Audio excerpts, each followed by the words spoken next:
Please comment where you are watching from and support us by becoming a member. I've always been the cautious one. The one who double-checks the stove, who keeps an emergency kit in the boot of the car, who tells a friend exactly where I'm going whenever I agree to meet someone new.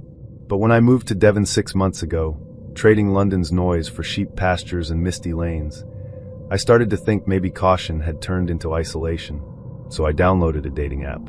Just to look. Just to remind myself I was still curious. That's how I met Gareth. He messaged to begin with. Polite, articulate, maybe a little formal. He said he liked that I didn't overshare. I liked that he didn't push me. After 3 weeks, he suggested we meet. There's a meadow I found, he said. It's quiet, off the usual paths. No signal, though. Just a heads up. No signal? I typed back. No distractions, he replied. Just space. And stillness. Something about it felt romantic, even cinematic. I hesitated, then said yes. He sent me a dropped pin. It looked remote. An hour's drive from my village, past 2 hamlets I'd never heard of. I told my neighbor, Fran, that I was going for a long hike. Just stretching the legs, I said. Might meet someone on the trail. She nodded. You've got your phone, yeah? Always. I left at noon on Sunday. The drive was longer than I'd thought. The GPS guided me through narrowing lanes, over cattle grates, past mossy stone walls. I lost signal halfway in. The last notification was a photo from Fran of her cat asleep in a salad bowl. When I finally arrived, the field stretched out before me, golden quiet, edged by low rock walls and a single leaning oak. And there he was, Gareth, standing alone in the center, beside a tartan blanket with 2 brown paper bags set neatly on top. No car, no backpack, no dog, just him. I parked and stepped out, keys in hand. I gave him a small wave. He didn't wave back, just smiled. You made it, he said. I did. I tucked my keys into the inside pocket of my coat, zipped it shut. The air smelled like crushed grass and something faintly metallic. Beautiful, isn't it? He asked. It is, I said, scanning the horizon. Very quiet. No distractions, he repeated. He handed me a wooden cup of pale lemonade. I took it, but didn't drink right away.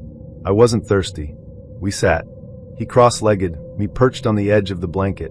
I made sandwiches, he said. Egg and cress. I took one, mostly to be polite. He unwrapped his carefully, slicing it in half with a penknife he pulled from his pocket. We talked. Or rather, he talked. About the importance of stillness. About how modern life was too loud. About how people didn't know how to be alone anymore. I nodded, murmured agreements. But a tightness had started to build in my chest. Something about the way he watched me, not with interest, but with expectation. Like I was a script he'd already read. I reached into my coat for my phone, thinking I might check the time. No signal. Still, I checked anyway. 1 bar. Then nothing. I put it away. Do you come here often? I asked. Only with people who might understand it. I smiled faintly. It's lovely, but I may need to head back soon. Early morning tomorrow. He tilted his head. You just got here. I know. I didn't realize how long the drive would be. He didn't respond. Just stared. Then stood up. So I stood too. The shift in the air was immediate. I planned this for us, he said. His voice was calm, but something in his jaw tightened. You owe me your time. I blinked. I appreciate this, really. But I didn't promise. It's rude, he cut in. To leave when someone's made an effort. I'm sorry, I said, stepping back slightly. It's not personal. He stepped forward. I reached into my coat for my keys. Nothing. My fingers searched again. Every pocket. The lining. Gone. My heart dropped. I looked up at him. He was still standing, hands empty, eyes steady. But he smiled. A slow, deliberate smile. You dropped something? He asked. Did you take my keys? He didn't answer. I scanned the field. Empty. Still. No houses. No parked cars. Just wind and quiet. I want my keys back, I said. I don't have them, he said. Maybe you lost them. I turned and walked away. Not running, just moving, heart pounding. My car was still there. Locked. Of course it was. I tried the doors anyway. Then circled the car, scanning the grass, checking under the tires, inside my boots. Nothing. My phone. Maybe I could call someone, even for a second. I pulled it out. No service. I turned to look back. Gareth was seated again, sipping his lemonade like nothing had happened. Panic pulsed under my skin. I knelt in the grass, pretending to search. I didn't want to show fear. Not yet. Then, by chance or mercy, I saw it. A glint of silver near the base of a thistle. My keys.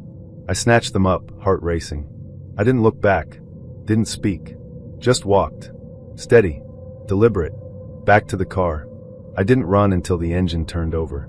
I drove fast. Faster than the roads wanted. I didn't exhale until I saw a sign for the A road and the first flicker of a signal bar. Back in my village, I parked and sat in the car for a long time. Fran's cat photo was still there, unread. I messaged her. If I ever say I'm going somewhere without signal again, stop me.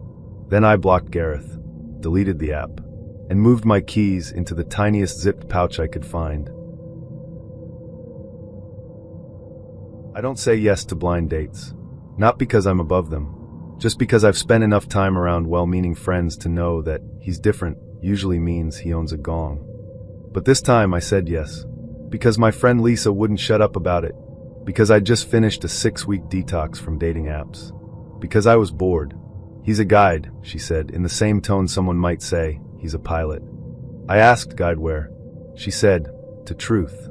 I should have known then. But I was in a generous mood. I met Jonathan Dorr at a vegan cafe in Camden. The kind of place where the menus are printed on recycled linen, and the chairs all wobble slightly, like they're also on a journey. He stood up when I arrived. Tall, linen shirt, beaded necklace, no socks. In February, he took both my hands in his and held them for a beat too long. I'm so glad you answered the call, he said. I smiled thinly. It was Lisa's call.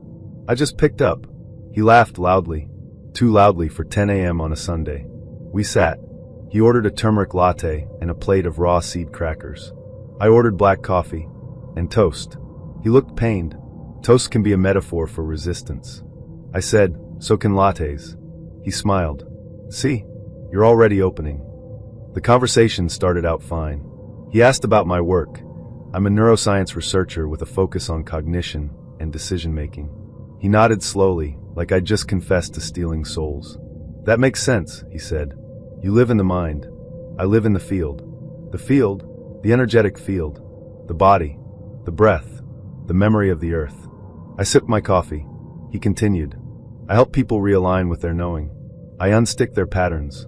I asked, are you a therapist? He smiled. Labels are prisons.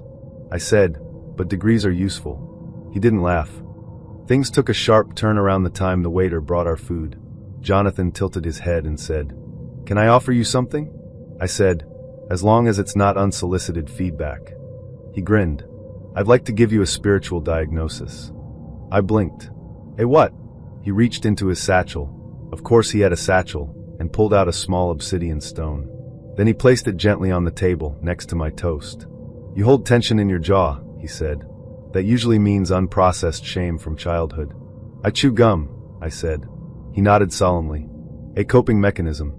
I took a bite of my toast slowly. Undeterred, he pointed to my wine choice. Yes, we were now splitting a bottle of red. Cabernet, he said. That's a grief grape. Lots of suppressed emotion. It was the cheapest. He leaned in. You're avoidant. I leaned back. You're presumptuous. He smiled again, a little too serenely. That resistance? It's your shadow self. She's scared of being seen. I stared at him. I'm not scared of being seen, I said. I'm scared of being studied without permission. His face went soft, like I'd just proven his point. I can help you with that, he said. Help me what? Unblock your third chakra. I put down my fork. This is a date, I said. He nodded. Everything is a mirror. This moment is an invitation. To what? To surrender. I laughed. He didn't. I paid my half of the bill. He said, money is just an extension of scarcity mindset. I said, so you're not covering your share? He chuckled. You're funny. I left a tip. We stepped outside. He followed me down the street. You're resisting, he said. But that's okay. The feminine resists before it receives. I stopped walking, turned, and said, I'm not resisting. I'm recoiling. He blinked. Don't be afraid of your healing, he said. I'm not, I said. I'm just afraid of narcissists with God complexes. He opened his mouth. I raised my hand and walked away. That night, he messaged me on Instagram. I really felt our polarities clashing. There's medicine in that. I blocked him, then texted Lisa. "You owe me a drink." She replied, "I warned you, but you said you were bored." I said, "If I ever say that again, just throw tofu at me." He still posts videos. I checked once. He's got a following, a small army of people who repost his quotes in pastel fonts. Your trauma is not your truth. Let your body grieve the version of you that betrayed your light. Love is breath, not performance. I get it. People need hope. But hope should never sound like a diagnosis. I still go on dates. But I ask better questions now. Like, do you own a tuning fork? Have you ever used the word womb space in a non-medical context? Do you think women are portals? And if the answer is yes, I run. Because I don't need a guide. I need a grown-up. I didn't even dislike him. That's the part that makes it hard to explain. Russell Dade wasn't a disaster. He wasn't rude or creepy or offensive in any obvious way. He just talked too much, smiled like he was in a toothpaste commercial, made everything theatrical, as though we were co-stars in a romantic comedy that only he had seen. When I turned down the second drink, I did it gently, kindly. I said, "It's been nice, but I think we're different kinds of people." He tilted his head like he was trying to read a plot twist in my face. Then he smiled and said, "You'll change your mind." I laughed because it felt safer than frowning, but I meant it when I said no. I just didn't know he would treat that like an invitation. 2 days later, he showed up at the cafe where I work. I was wearing my apron mid-shift, covered in oat milk and espresso grounds. My hair was up in a claw clip, and I had a smear of cinnamon across my wrist from an earlier spill. It wasn't a moment made for romance. It was a moment made for dry shampoo and a long shower. And then I saw him, standing in line, holding flowers and a piece of paper. At first I thought, oh no, not this. Then I thought, maybe it's just a coincidence. But then he caught my eye, smiled like a magician about to pull a dove from his sleeve, and took a deep breath. I knew I was in trouble. He stepped up to the counter. I braced myself. He didn't order coffee. Instead, he unfolded the paper and said, 7 reasons you're wrong about us. Out loud, in front of 3 customers and my manager. I froze. He began. 1. You said there was no spark. But sparks are often invisible to the person holding the match. I felt it. You're just scared. I blinked. 2. You think we're different. But opposites attract. You're quiet, I'm expressive. You write poems, I write screenplays. It's the same soul, different fonts. Someone behind him coughed. 3. You didn't let yourself relax. You were guarded.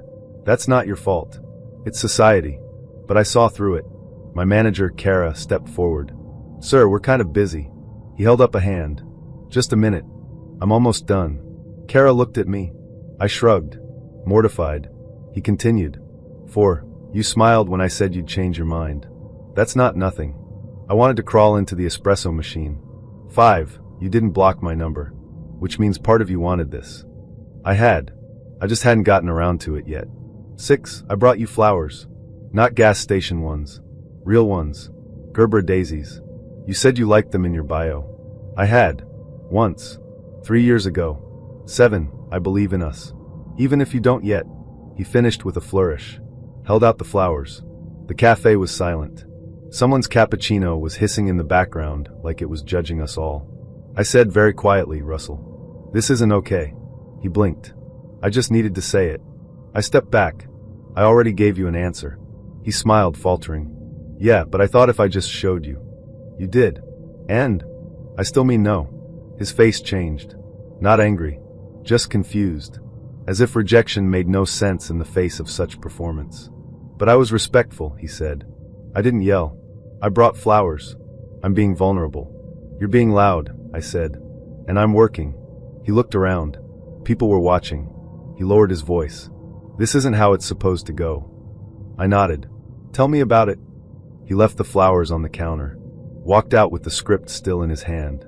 I watched him go. Then threw the bouquet out with the coffee grounds. Later, on my break, I sat behind the building and tried to laugh about it. But my hands were shaking. Not because I was scared. Just tired. Tired of men thinking effort equals entitlement. Tired of romance that ignores boundaries. Tired of being turned into a stage. That night, he texted. I thought you'd be different. You're just like the rest. You didn't even listen. I was sincere. You'll regret this. I blocked him. Finally. The next morning, I wrote a poem. Not about him. About breath. About silence. About saying no and meaning it. I read it at an open mic later that week. The crowd clapped politely, and one woman came up afterward and said, "That thing you wrote, that was about a man who talked too much, right?" I smiled. "Yeah," I said, "but not just one." I was dressed for a museum, not for a war zone. That's the first thing I thought when I saw the bunker. I wore a denim skirt, a soft sweatshirt, and my favorite silver earrings, small moons, nothing flashy. I had imagined we were going to a hidden cafe, maybe something quirky with mismatched chairs and overpriced tea. The kind of surprise date that ends in a long, meandering conversation and a second slice of cake. Instead, Luca pulled into a gravel lot off a rural road, gestured at a concrete building with no windows, and said, "You're going to love this." Then handed me ear protection. I stared at the headset like it had teeth.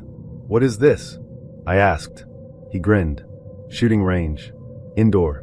Pretty badass, right?" I blinked. "You brought me to a shooting range?" He nodded, proud. "It's super safe. I booked us a lane. They walk you through it. You'll be fine." I didn't move. He leaned in. "Come on, Roz. Try something new." I tried to smile. "You know I'm vegetarian, right?" He laughed. "What does that have to do with anything?" I didn't know how to explain it. That I don't like loud noises. That violence, even simulated, makes my skin crawl. That I've built a life around softness, books, plants, watercolor, quiet. That I don't want to be badass. Just safe. But Luca was already walking ahead, swinging the door open like he was leading me into a theme park. I followed slowly. Inside, the air was thick with the scent of gunpowder and rubber. The walls were lined with glass cases filled with weapons, handguns, rifles, things I didn't know the names of. A man behind the counter looked up. "First time?" I nodded. He handed me a clipboard. "Sign the waiver." I hesitated. Luca nudged me. "You'll be fine. I'll help you." I signed. Because part of me still thought, maybe I'm overreacting. Maybe this is one of those things that looks scary and ends up being fun. Maybe I'm being dramatic. That word again. The one women get taught to fear. They gave us a safety briefing. Short. Clipped. Mechanical. Then they handed Luca the gun. And me the target. It was an outline of a human torso. I froze. "I don't think I can do this," I said. He laughed. "It's just paper." I stared at the figure. He handed me the headset. "Come on. Don't be that girl." I put on the earmuffs. The world went muffled. But not enough. The first shot echoed through my ribs like a punch. Then another. Then another. I flinched each time, heart pounding. Luca was beaming. "Your turn," he said, handing me the gun like it was a gift. I shook my head. "I can't." He rolled his eyes. "It's not even loaded yet." "I don't care." "Roz." I said no. His face changed. The charm drained away. "You're being ridiculous." I took off the headset. I didn't sign up to simulate murder. His jaw tightened. "It's just a sport. You're being dramatic." There it was again. That word. I stepped back, handed him the headset, and walked out. He didn't follow. Just stood there, holding the gun, watching me leave. Outside, the air felt better. Lighter. I sat on the curb and breathed. My hands were shaking, not from fear, but from restraint. From the effort it took not to snap. Not to yell. Not to cry. Later, he texted, "You failed the vibe check." And then, "Girls like you never get it." I didn't reply. Just blocked his number. Then I opened my dating profile and added a new line. No weapons. No surprises. No tests disguised as dates. The next morning I made tea. Watered my plants. Watched the light move across my kitchen wall. And felt proud. Not because I was brave, but because I had listened to myself. Because I had walked away. When I arrived at the restaurant, the hostess raised an eyebrow. "Name?" she asked, scanning the list. "Naomi Bell," I said. She blinked, then smiled thinly. "You're the third Naomi tonight." I laughed, thinking she was joking. She didn't laugh back. Instead, she tilted her head toward the dining area and said, "He's at the long table." I turned, and that's when I saw it. One man, 4 women, all seated around a rectangular table, like it was the final round of some twisted dating game show. And in the center, smiling like he'd just solved world hunger, was Troy Milner. My date. Let me rewind. We met on an app. Of course, Troy had a confident profile. Not cocky, just curated. A photo in a tailored blazer. One hiking. One from a speaking event where he was holding a microphone and gesturing like a TED Talk reject. His bio: efficient communicator, strategic thinker, romantic pragmatist. I should have known, but I was curious. We messaged. He was articulate. Asked about my job copywriting, my thoughts on oat milk, I'm for it, and whether I liked restaurants that optimize time. I assumed he meant fast service, not speed dating. When I reached the table, he stood and spread his arms like a game show host. Naomi, he said. Welcome.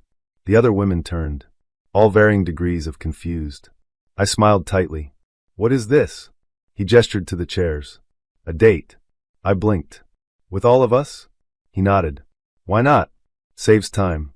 Energy. We feel the chemistry in real time. One of the women scoffed. Another sipped water like it was vodka. I didn't sit. He looked at me. Don't you want a fair shot? I stared at him. Then said, At what? Joining a cult? He laughed. You're funny. I like that. I turned to leave. But then one of the other women stood up too. She caught my eye and mouthed, Drinks? I nodded. We walked out together. Her name was Alyssa. She was a UX designer who had also met Troy on an app, who had also been told they were high compatibility due to shared values and assertive communication. We sat at a nearby bar and ordered margaritas. I thought I was being punked, she said. I thought it was a mistake, I replied. She raised her glass. To men who think they're the prize. I clinked. And to women who know better. Later that night, Troy messaged me. You missed out. There were sparks. The other Naam stayed. I didn't reply, but I checked the app. His profile was still active. Still strategic. Still delusional. Alyssa and I stayed friends. We created a group chat. Named it The Table of Us. By the weekend, there were 6 of us in it. All of us had been invited by Troy. All of us had been told we were exceptional. All of us had heard the same lines. We compared screenshots. It was like watching a magician repeat the same trick in different cities. Eventually, we stopped talking about him. Started talking about each other. About work, books, bad bosses, weird family holidays. We met up once a month. The table of us. No men allowed. Sometimes something ridiculous happens, and it ends up giving you something real. Not romance, but camaraderie, and laughter, and the sudden, welcome realization. You were never the fool. You were just the witness. I met Eddie on a Sunday morning, under a canopy of sun-ripened peaches and overpriced artisanal honey. He offered to help me carry my crate of peonies. That should have been my first clue. No man volunteers to carry 30 pounds of flowers unless he's trying to impress someone, or hide something. But I was tired, and he was smiling, and the crate was heavy. So I said yes. I'm a florist. I run a small shop in East Dulwich that smells like eucalyptus and Old Hope.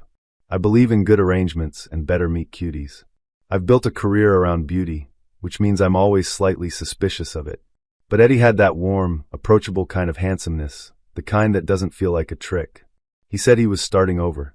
I assumed that meant a breakup or a career change, or maybe just a new flat and some impulse-purchased furniture. He didn't elaborate, and I didn't press. I liked that he didn't overshare. Most men on dating apps treat you like a therapist with benefits. He asked if I'd like to get lunch. I said yes before thinking about it too long. We went to a cafe down the street. He ordered a goat cheese tart and asked me about the first bouquet I ever sold. I told him about the funeral arrangement I made in college, how the lilies bloomed too soon, how I cried when the client hugged me. He didn't laugh. He said, You feel things deeply, don't you? I smiled. I try not to. He didn't offer his last name. I didn't notice. We went on 4 dates. Each one felt like a scene from a film that was too well written to be real. Date 1, the farmer's market. Date 2, a record shop followed by a walk along the river. Date 3, he brought wine and we drank it in the park, lying on his coat. Date 4, tapas in Soho, where he told me I had an old soul and a young smile. I rolled my eyes, but I liked it anyway. He never invited me to his place. Said it was a mess or in renovation or too far from wherever we happened to be. He always picked me up. He never let me call him after 9 p.m. I chalked it up to boundaries, or introversion, or maybe just a man who liked to keep things slow. I didn't ask too many questions. I was enjoying the story too much. The scarf incident happened on a Tuesday. We were driving back from a late lunch in Hampstead. It had started to drizzle, one of those lazy, sideways London rains that makes you feel like the sky's just bored. I'd taken off my scarf and tossed it somewhere in the front seat. He dropped me off outside my shop, leaned over to kiss me on the cheek, and then drove away. 20 minutes later, I realized I'd left the scarf in his car. I texted, "Hey, I think I left my scarf in the car. Mind if I grab it sometime?" He replied less than a minute later, "Sure. It's in the glove compartment. I'll swing by tomorrow, but if you're near, just grab it." I almost waited, but the rain had stopped, and I was only a 10-minute walk from where he'd parked. So I went. His car was unlocked. That surprised me. I opened the passenger door, sat down, and reached toward the glove compartment. The scarf was there, crumpled, slightly damp. So were a pair of women's sunglasses, a school newsletter, and a wedding ring. Not just any ring. A gold band, simple and scuffed, resting right on top of the papers like a forgotten truth. I didn't touch it. I didn't need to. The newsletter was titled, Langston Primary, May Edition. I stared at the name printed in bold at the top, the Langston Family Newsletter. Langston. Eddie Langston. I felt nauseous, and very, very awake.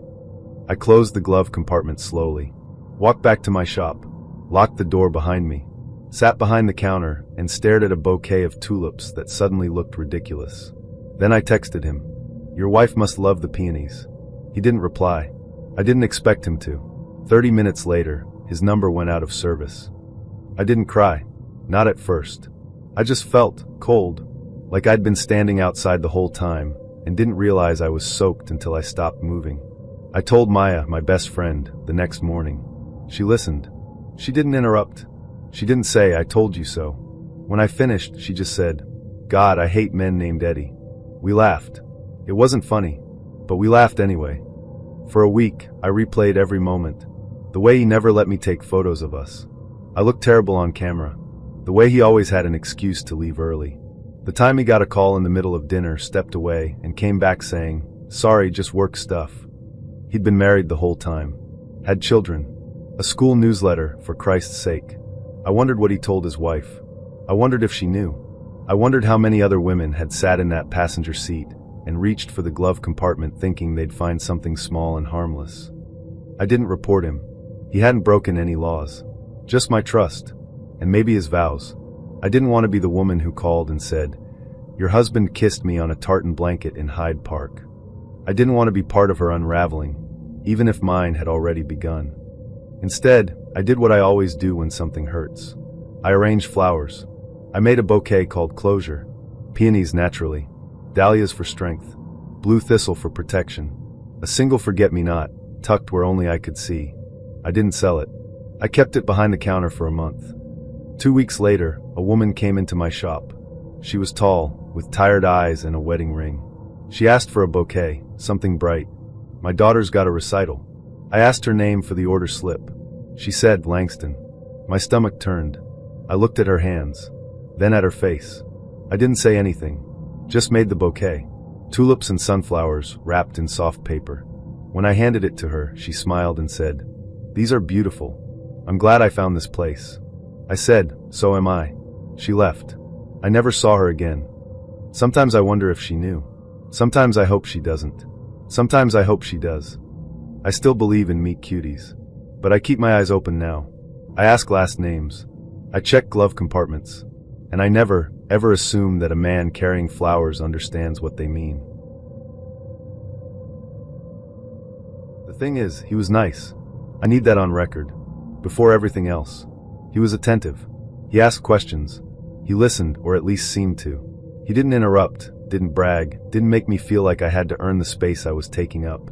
And that's what made it hard to explain later. Because when you tell people a man became obsessive, they expect an early warning sign.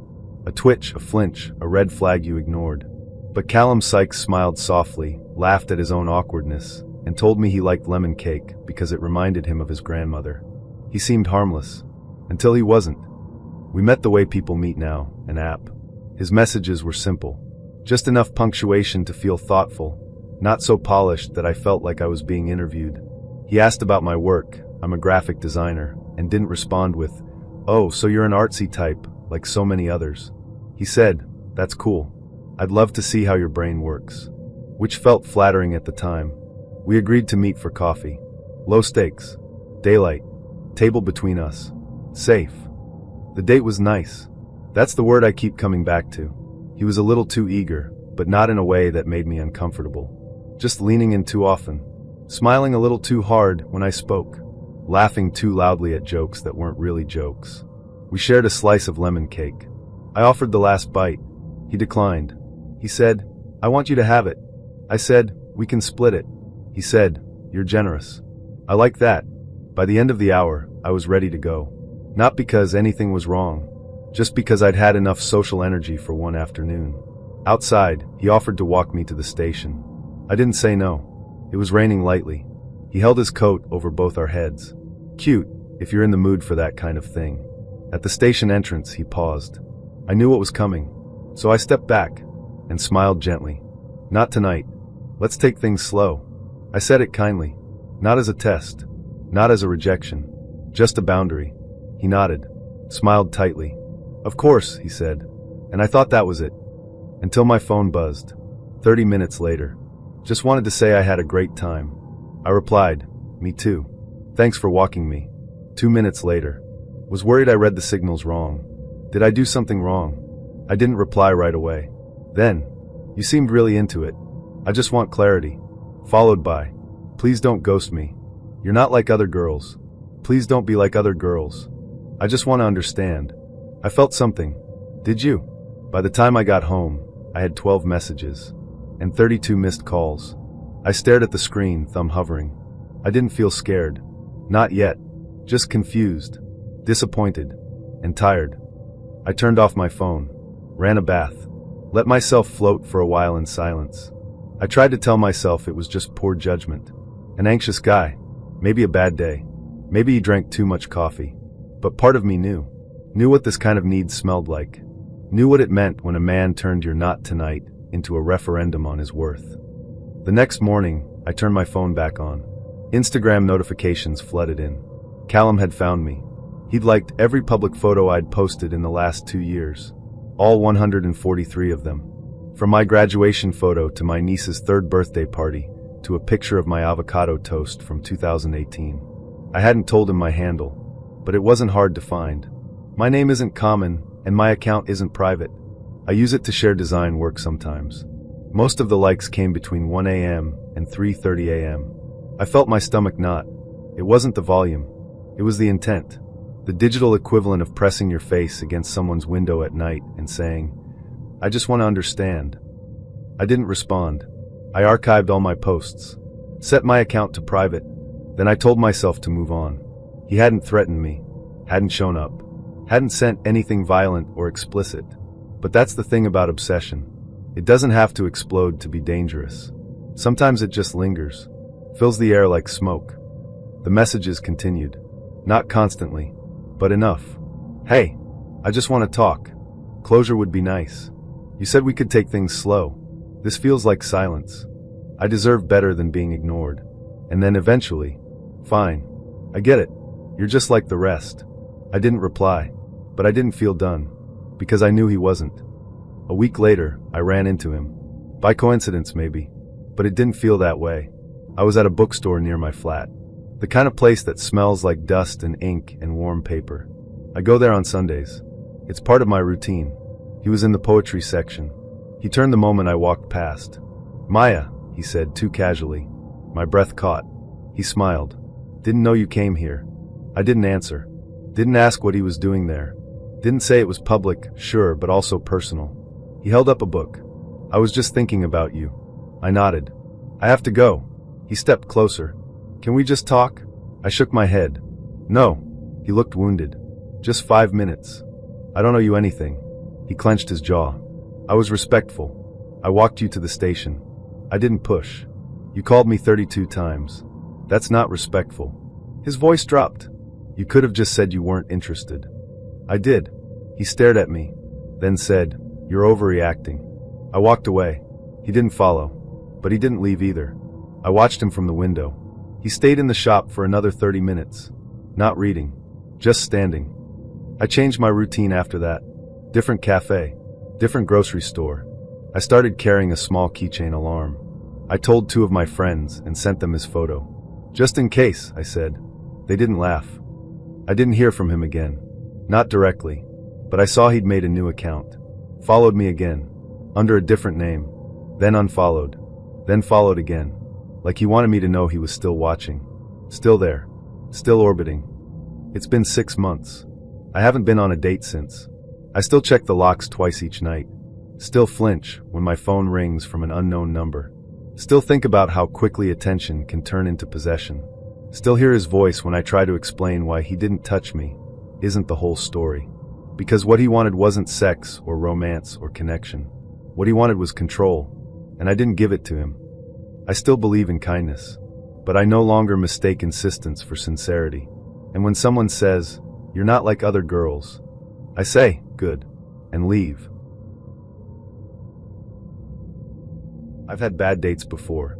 There was the guy who brought his mother to the cafe just to meet me, the one who insisted on ordering for me and got every item wrong, and the one who spent the first 45 minutes explaining cryptocurrency as if it were a love language. But never, until Liam, had I been on a date with someone who brought a framed photo of another woman to the table. And not just any photo, a full 8x10, glossy, in a wooden frame with little gold leaves around the edges. He placed it delicately like it was part of the place setting. Fork, knife, water glass, framed portrait of his ex. It took me a moment to understand what I was looking at. Then he said, "That's Claire." Like that explained everything. Let me back up.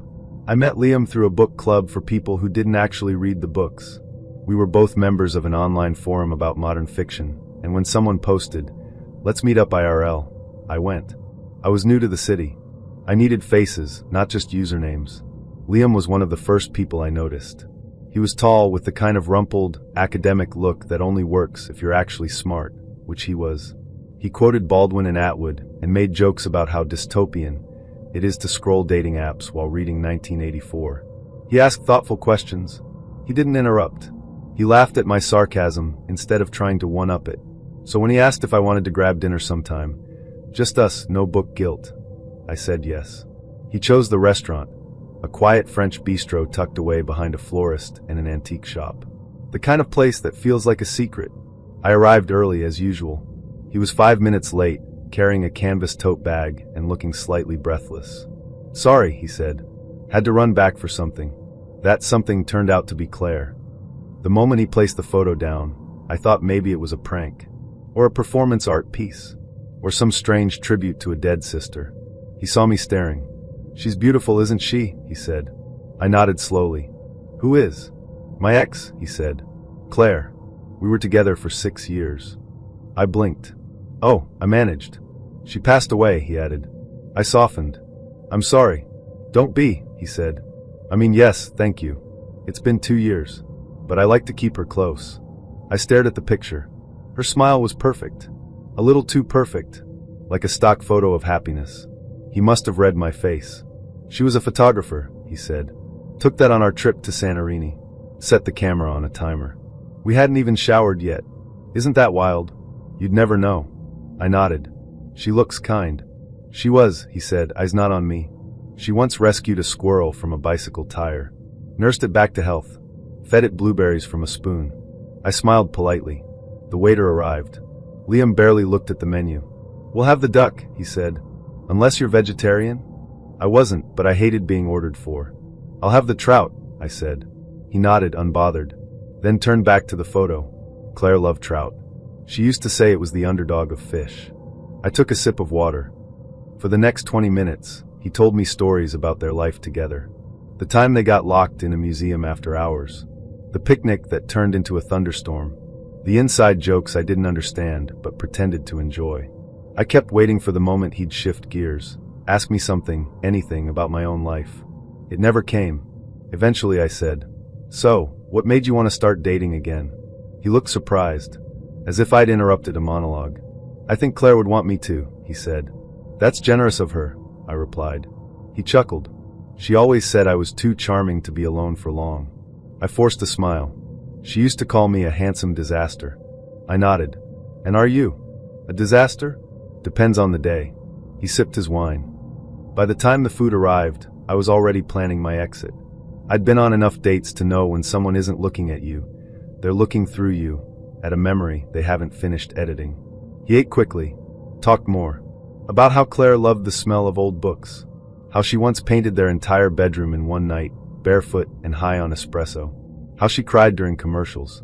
At one point, he said, she would have loved your earrings. I touched them, self-conscious. Thanks. She had a pair like that. Wore them on our anniversary. I wanted to scream. Instead, I choked down my trout. After dessert, which I didn't order, but which he insisted on sharing, he asked if I wanted to walk. I hesitated, then said yes. Curiosity is a dangerous thing. We walked through the streets, quiet and dimly lit. He carried the framed photo in his tote bag. I asked gently, "Do you bring her on every date?" He paused. "Not every date, just the ones that might matter." I stopped walking. He turned to face me. "I'm not Claire," I said. "I know. I'm not here to replace her. I wouldn't ask you to. Then why is she here?" He looked down at the bag. "Because she's part of me," he said. "You can't love me without loving her ghost." I took a step back. "I think you're still in love with her," I said. He frowned. "Of course I am. That's not a compliment." He looked genuinely confused. "I thought you'd understand," he said. "You're thoughtful. You read. You're not like the others." "The others?" He nodded. "The ones who got uncomfortable. Who didn't want to talk about her. Who acted like she was a threat." "She is a threat," I said. "To whatever this is." He went quiet. I took another step. Then I said, "I hope you find peace. I really do." He looked at me like I'd just spoken in another language. And maybe I had. I walked away. He didn't follow. Back home, I sat on the edge of my bed and tried to figure out what I was feeling. Pity? No. Sadness? Yes. But not for Claire. For him. And for myself, for wanting to be picked by someone who hadn't stopped choosing someone else. A week later, I saw a new post on the forum. Someone wrote, "Went on a date with a guy named Liam. He brought a framed photo of his ex." There were replies. "Oh my God. Same. Mine was a Polaroid. But yes." He told me I reminded him of her. Then cried. We created a private thread. We called it the Claire Club. There were 11 of us. We shared stories. We laughed. And then we said nothing for a while. Because we were all wondering the same thing. Why did we stay as long as we did? I still think about Claire. About the woman in the photo. I wonder if she knew what kind of man he was becoming. I wonder if she would have stayed. I wonder if she would have told him, "Let me go." It started with a compliment on a photo I don't even like. Such a powerful stillness in this one. Most people don't understand beauty. But I do. It was a picture from 2 years ago, me sitting on the floor of my studio, hair tied up with a paint-smeared scarf, staring out the window like I was waiting for something that never arrived. The comment was from someone named Elliot. I clicked the profile. Few posts. All moody skies and quotes about light. The bio said, "Not all eyes that look see." Fine, I thought. Poetic, maybe pretentious. But harmless. He followed me. I followed back. I should have stopped there. But I didn't. We matched on Hinge a few days later. I recognized the name instantly, Elliot M. Same profile photo. A black and white self-portrait. Face half-shadowed, like he was hiding from daylight. He messaged first. "I've been following your work for a while. You see things differently." I replied with a cautious smile emoji. He asked about my photography. Said he loved how I framed silence. How I made the mundane seem holy. It felt flattering. Not in a gross way. Not in a send nudes way. Just seen.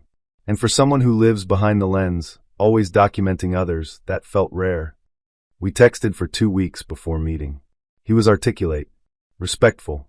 A little intense.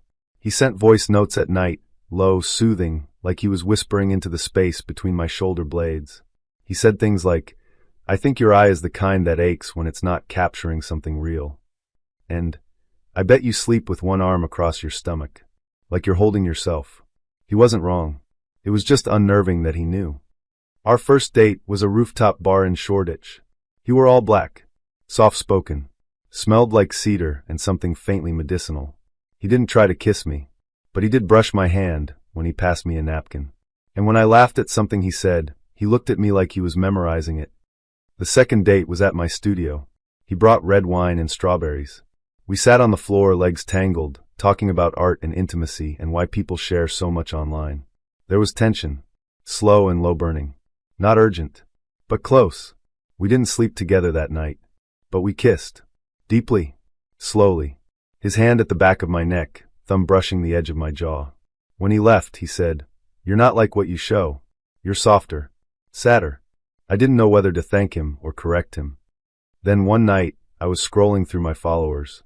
I don't usually check, but I'd posted something vulnerable, a self-portrait, more exposed than usual, and the engagement was high. 3 accounts caught my eye. All liked the photo within seconds of each other. All had similar bios. Beauty is truth. Some people feel too much. I see you. All followed the same exact people, me, a few art accounts, and each other. I clicked through. Different names. Different profile pictures. But something about the captions, short, strange, slightly off, felt familiar. I scrolled back through my DMs, and there they were. Messages from months, even years ago. From usernames I'd barely registered. All with similar phrasing. "You have an old sadness. Your hands look like they've held secrets. I dreamt about your photos last night." It hit me slowly. These weren't different men. They were all him. Elliot, Jay, Mateo, Ben, and more. 10 accounts. One voice. One fixation. Me. I felt sick. Not screaming, running down the street sick. Just quiet. Cold. Like the moment you realize the door you thought was locked isn't. I didn't confront him right away. I needed proof. I ran a reverse image search on one of his profile pictures. It led to a wedding website in Ohio. Different name. Different life. But the same face. He'd stolen it. The man I'd kissed, the one who brought strawberries and whispered things about my loneliness, was a lie. I didn't even know his real name. I texted him. "How many names do you have?" He replied instantly. "I knew you'd notice eventually. It's not what you think. I needed to understand you first. Before you could understand me." This was always leading somewhere true. I blocked him. But he messaged me from another account. That wasn't our ending. I blocked that one too. He made another. And another. He never threatened me. Never showed up at my door. But he was always there. Liking photos within seconds of posting. Leaving cryptic comments that only I would recognize. Still waiting for the one where you're not hiding. You never photograph your mouth. Why? You once said, "Loneliness is a shape." What shape am I? I deleted all my old posts. Set everything to private. Changed my number. Still, I felt watched. The worst part? Sometimes late at night, I missed him. Not the real him, whichever version that was. But the voice. The presence. The way he had studied me. Understood the rhythm of my captions, the way I framed light, the subtle curve of my wrist in mirror selfies. He'd noticed what others didn't. Because he'd been watching for years. I told my friend Clara. She said, "That's stalking." I said, "It didn't feel like that." Until it did. One night, I got a letter. Real paper. No return address. Just my name. Inside, a printed photo. Not one I'd taken. One of me. In my studio. Back turned. Taken from outside the window. At night. I froze. Then flipped it over. He'd written, "You're always most beautiful when you think you're alone." I called the police. Filed a report. They couldn't do much. No threats. No physical harm. Just presence. I moved. Changed cities. Made a new account. No photos of myself. Just landscapes. Abstracts. Shadows. He hasn't found it yet. Or maybe he has. Sometimes I get new followers who don't post anything. No bio. No name. Just there. Watching. I still take photos. Still believe in framing the world. But I don't post everything. Some things stay in my camera roll. Some things stay in my head. Some things aren't meant to be seen. I don't know what his name was. I don't care anymore. The first time I saw the woman, I thought she was looking for someone. The cafe was crowded, all warm wood and city noise. The kind of place where you mutter your name at the counter and hope your coffee doesn't end up with the wrong milk. I'd taken the corner seat, habit really, and Marcus sat across from me, smiling like he'd already won something. And maybe he had. He was charming, in that practiced way. The kind that makes you feel seen, like he's looking through the noise to find you specifically. The kind that makes you forget, briefly, that you work in cybersecurity and should know better. But across the room, near the door, there was a woman. Late 20s like me. Dark hair. holding a takeaway cup she clearly wasn't drinking. And she was staring at us. Not Marcus. Us. I didn't say anything at first.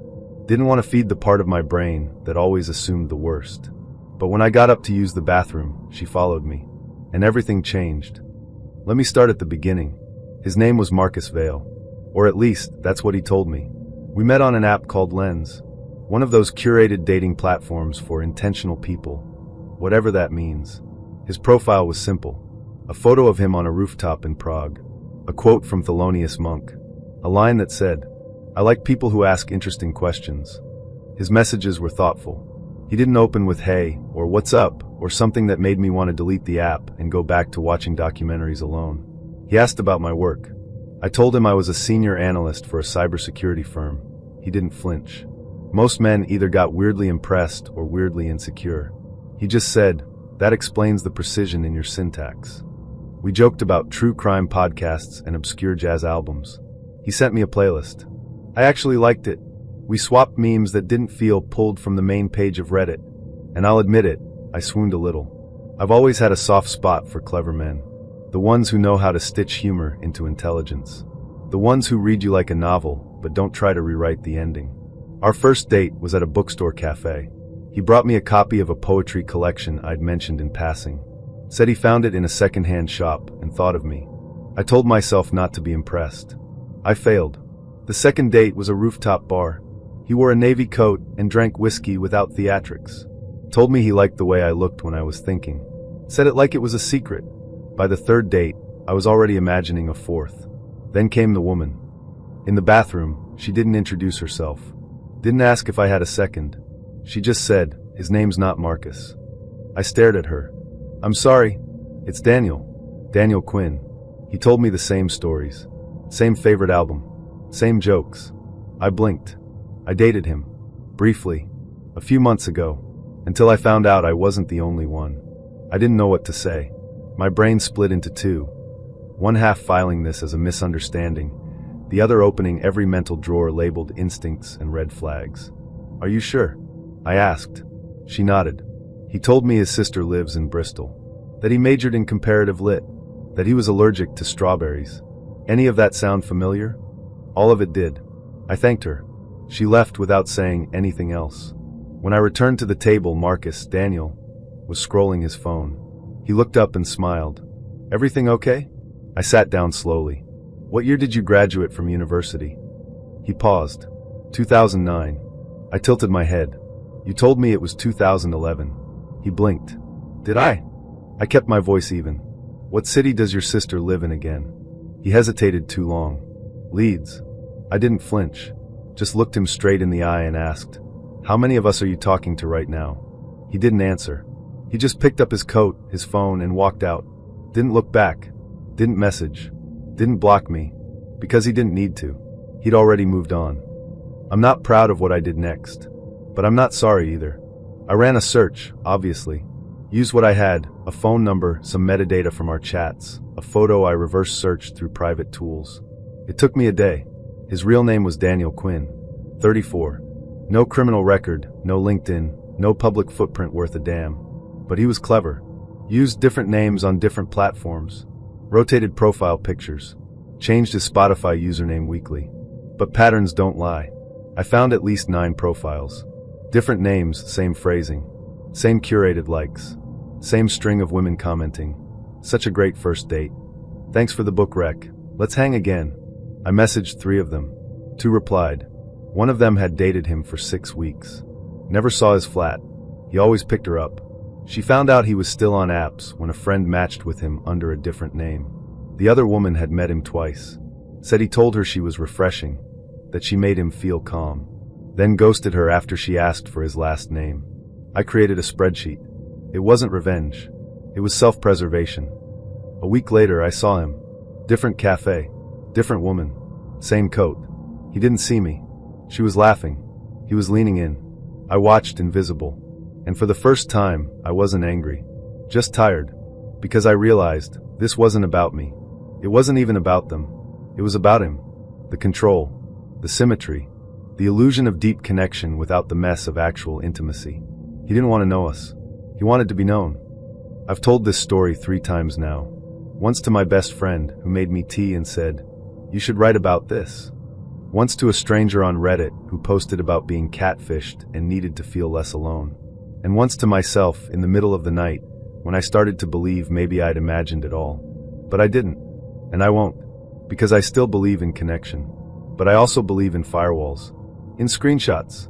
In women who whisper warnings in bathrooms. And in walking away when someone forgets that honesty isn't optional. I never heard from him again. But sometimes I imagine him, sitting across from someone new, smiling with that practiced softness, quoting the same jazz albums, telling her she looks like someone who reads the sky. And I hope, truly, that she knows how to ask better questions. It started with a DM that felt benign enough. "Hey, I know this is a little forward, but I saw your post about trying new places in Islington.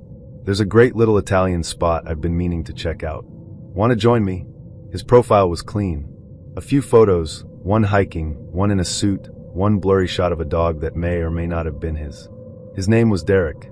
He spelled "you're" correctly. That's more than I can say for most of the messages I get. I checked our mutuals, none, scanned for red flags, none obvious, and replied, "Sure. I'm free Thursday." Sometimes I say yes just to prove I still can. The restaurant was dimly lit, the kind of place with too many framed photos on the walls and menus that folded like tiny maps. I arrived 5 minutes early. Derek walked in exactly on time, wearing a crisp button-down and holding a duffel bag. Odd choice for dinner, I thought. He greeted me with a smile that was almost too wide and a hug that lingered slightly too long. "I got us a booth," he said, gesturing to the back corner. "More privacy." I followed him, my gut already whispering something I didn't yet want to hear. We sat. The waiter brought water and a complimentary bowl of breadsticks. I reached for one. That's when he unzipped the duffel bag and pulled out 6 silver sachets. He laid them on the table between us like we were about to perform a seance or barter in a post-apocalyptic economy. I froze mid-breadstick. "What's this?" I asked. He grinned. "Just something exciting I've been working on." I looked down. Each sachet was labeled with words like Vital Burn, Neuromax, and Sleep Slim. The kind of branding that screams late-night infomercial energy. "I thought this was dinner," I said. "It is," he said. "But I also wanted to talk to you about something. You've got great energy. The kind of energy that sells." I blinked. "I'm sorry, sells?" He leaned in, lowering his voice like we were conspiring, not colliding. "It's not just a product. It's a movement. I'm building a team, and you seem like someone who gets it." I stared at him. "Is this a job interview?" "It's both," he said, smiling. "If you're open-minded." Let me rewind. My name's Zara. I'm a marketing assistant at a boutique agency that mostly rebrands wellness influencers and boutique candle companies. I'm good at what I do. I know how to read people, how to decode their tells, predict their pivot points. I know when someone is performing confidence and when they're just trying to sell me something. Derek? He was trying to do both. "Let me show you something," he said, pulling out a tablet. Before I could object, he launched into a PowerPoint presentation. On a date, at an Italian restaurant. The first slide said, "Redesign your life." The second, "The old way is broken." The third, "Imagine an oh boss. No limits. No ceiling." I took a slow sip of my water. "I thought we were going to order food," I said. "We can," he replied. "But don't you want to feed your future first?" I stared at him. He talked for 20 minutes straight. About his team. About ground floor opportunities. About passive income. About how people waste their potential working for someone else's dream. He quoted Elon Musk. He used the phrase financial freedom 7 times. He said, "Women in this business thrive. You're naturally persuasive." I said, "Because we've been taught to be likable to survive." He didn't laugh. He just handed me a sachet labeled Glow Fuel and said, "This one's our best seller for women." I put it down. He kept going. I asked, "What do you actually do?" He replied, "I empower others to build their own economy." I said, "That's not a job title." He smiled like I just didn't get it. I didn't stay for dessert. When the waiter came over, I ordered a sparkling water and asked for the bill. Derek looked surprised. "You're leaving?" "I thought this was a date," I said. "Not a recruitment pitch." He laughed. "You're overreacting. This is a chance. Most people would kill for this." I stood up. "That's your problem," I said. "You think everyone's a prospect. Not a person. He didn't argue. He just looked annoyed, like I'd wasted his time. He messaged me later that night. You missed out on a business partnership.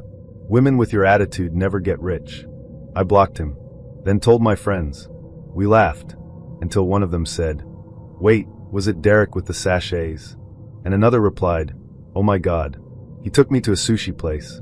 Same pitch." And another, "He tried to sell me protein powder in the middle of a dog park." We made a group chat called Sachet Survivors. By the end of the week, it had 7 members. I wish I could say I was surprised, but I've worked in marketing long enough to know how easily ambition can become a script. How some people rehearse charisma instead of developing character. How they think opportunity is something you offer in exchange for attention, not respect. A few weeks later, I saw him again. Different cafe. Same duffel bag. He was seated with a new woman, smiling like he'd just cracked the code to her soul. I walked past without stopping, but I left a sachet of glow fuel on their table as I passed. No words, just a warning. I still go on dates, but now when someone says I have something exciting to share, I ask, with sincerity or with slides? Because I'm not interested in being recruited. I'm interested in being seen. I've always liked first dates, even the awkward ones. Even the ones where conversation stumbles, or the wine is overpriced, or they ask if I'm really a teacher. There's something about the hope of it that I find beautiful. That quiet leap of, could this be something? I don't date often. I work long hours teaching second graders how to spell because, and friend, which is ironic considering how often adults forget the meaning of both. But when I do make time, I try to show up fully. I dress with care, I listen, I believe in giving people a fair shot. So when Tristan Meller walked into the seafood restaurant in Mayfair with a tailored coat and a smile that looked like it belonged in a movie, I thought, okay, let's see. He was late by 7 minutes. Not enough to annoy me, but enough to suggest a certain ease with time. He apologized with a kiss on the cheek and a compliment about my earrings, small silver hoops. Nothing dramatic. I liked that he noticed. You look radiant, he said, sliding into the booth across from me. I blushed, half out of politeness, half because no one had described me that way before. He ordered a bottle of wine before I had the chance to look at the drinks menu. Trust me, he said. This one's smooth. Like conversation with you, I hope. I laughed. He was charming. Maybe too charming. But I'd rather someone try too hard than not at all. We talked. About our jobs, he was in consulting, vague but well-practiced. Favorite cities, he named 5. And the books we kept meaning to read. He had an easy way of leaning forward when I spoke, like my words were the only ones in the room. I could see why people liked him. When the waiter arrived, he took the lead. We'll start with oysters, he said. Then 2 of the grilled lobster. You like lobster, right? I hesitated. I've only had it once. Then tonight's the second time. My treat. You deserve a proper meal. He smiled like it was a gift. Like I'd just won something. I didn't argue. I was flattered. And hungry. The food arrived in courses, delicate and expensive. The wine was, as he promised, smooth. The conversation drifted toward childhood memories and ideal vacations. He told me he'd grown up in Bristol, that his mother taught him how to cook, that he once got lost in Rome and ended up drinking wine with a group of nuns. I wasn't sure how much was true, but he told it well. By dessert, I was relaxed. Not in love, not even infatuated, but open. Curious. He ordered the creme brulee for us to share. I don't believe in eating sweet things alone, he said. It's like laughter, it needs company. I smiled. Then the bill arrived. He reached for it with flair. Opened it. Paused. Then his hand went to his coat pocket. Then the other. Then his jeans. He patted each area like a magician searching for a missing prop. Ah, he said, wincing. You're going to kill me. What? I forgot my wallet.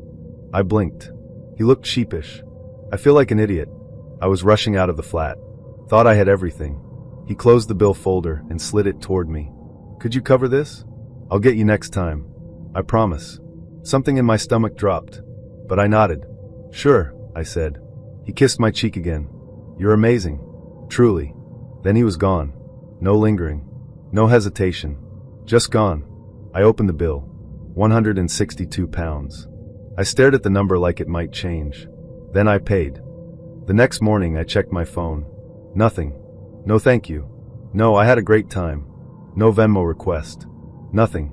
I opened Instagram. He'd unfollowed me. I opened the app where we met. His profile was gone. I sat on the edge of my bed, fully dressed, holding my phone like it might apologize. Then I called my friend Maya. "Wait," she said. "Tristan Meller?" "Yes." She went quiet. "I've heard that name before." "Hold on." She texted 2 minutes later with a screenshot. A group chat message from another friend, dated 2 weeks ago. "Anyone know this guy? Tristan Meller? Took me to a seafood place. Ordered lobster. Forgot his wallet. Unfollowed me by morning." I stared at it. Then another message came in. "Same thing happened to Priya. Different restaurant. Same story." I sat with that for a long time. The part of me that wanted to believe in people felt bruised. Not broken, but sore. Like I'd been walking uphill without realizing it, and now gravity was kicking in. I thought about the way he looked at me. The compliments. The stories. The way he'd said, "my treat," like it was a vow. It was a performance. I'd bought a ticket. And paid for the props. I told myself to let it go. But I couldn't. So I did what I always do when something doesn't make sense. I researched. I found a Reddit post under a throwaway account. The title, "Serial Dater Scammer in London?" The post was vague but familiar. Met a guy named Tristan. Seemed great. Took me to dinner. Ordered fancy food. Forgot his wallet. Blocked me the next day. There were 14 comments. 7 of them echoed the exact same experience. Same name. Same smile. Same disappearing act. One woman said he'd even taken a photo of her during dinner and said, "You'll want to remember tonight." She never got the photo. I thought about reporting him. But to who? It wasn't illegal. Just awful. A slow con. A soft theft. He didn't steal my purse. Just my trust. A week later, I was walking past the same seafood restaurant. I paused. Inside, in the window seat, was Tristan. Different woman. Same posture. Same coat. I didn't go in. I didn't confront him. I just stood there, watching for a moment, until he looked up. And saw me. His face didn't change. He didn't flinch. Just looked at me like I was a stranger passing by. Which I suppose I was. I walked away. Bought myself a croissant from a bakery down the street. Ate it on a bench in the sun. Tasted better than lobster. I still go on dates. Not as often. But I do. When I tell this story, people ask me if I'd do anything differently. And I say no. On our third date, he took me to a cabin in the woods. That should have been the first red flag. Not because of the cabin itself. It was gorgeous, all cedar panels and clean lines, with a fireplace that looked like it had been pulled from a design magazine.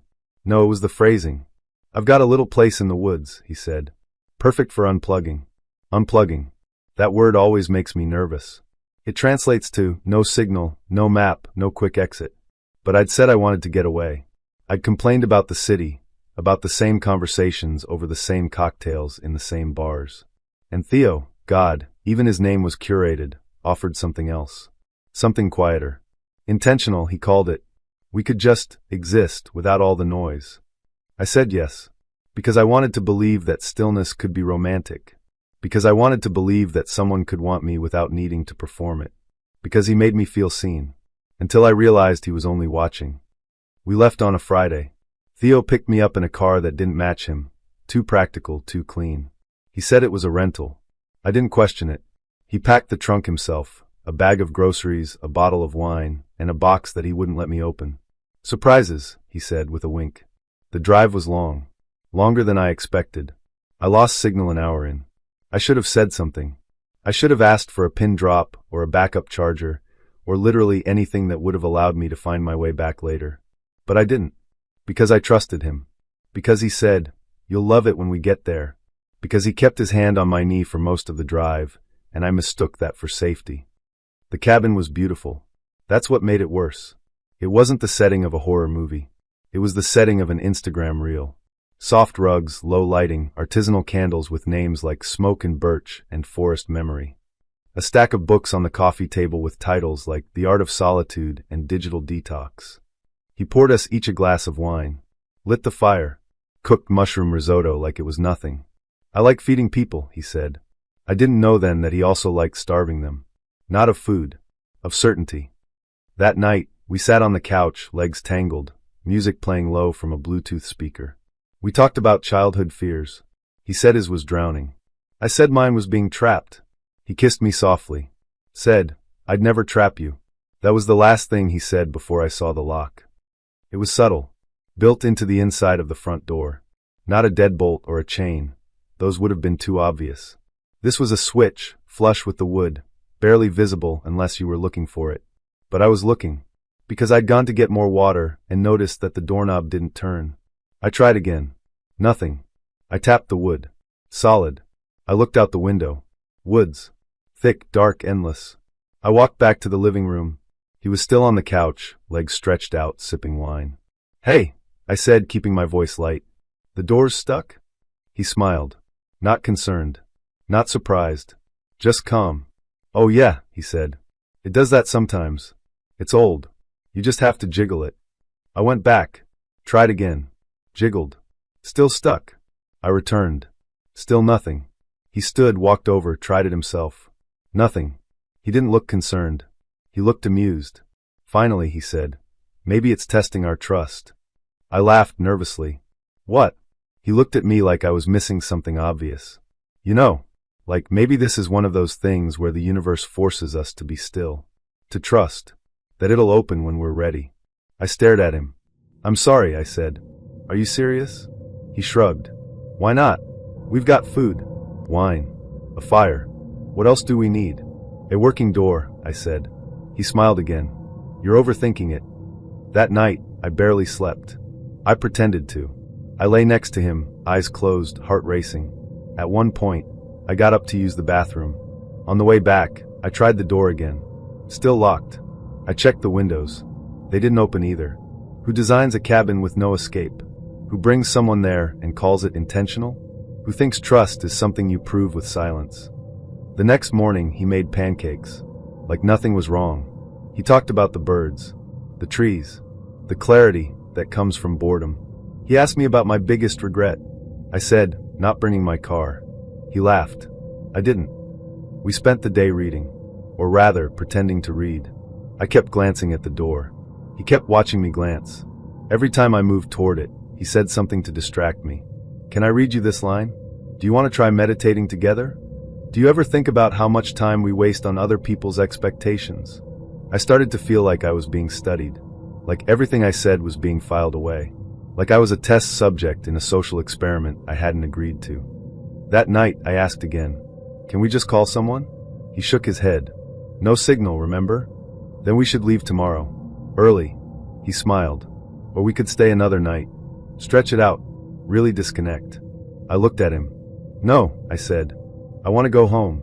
His smile didn't move, but his eyes did. They narrowed slightly.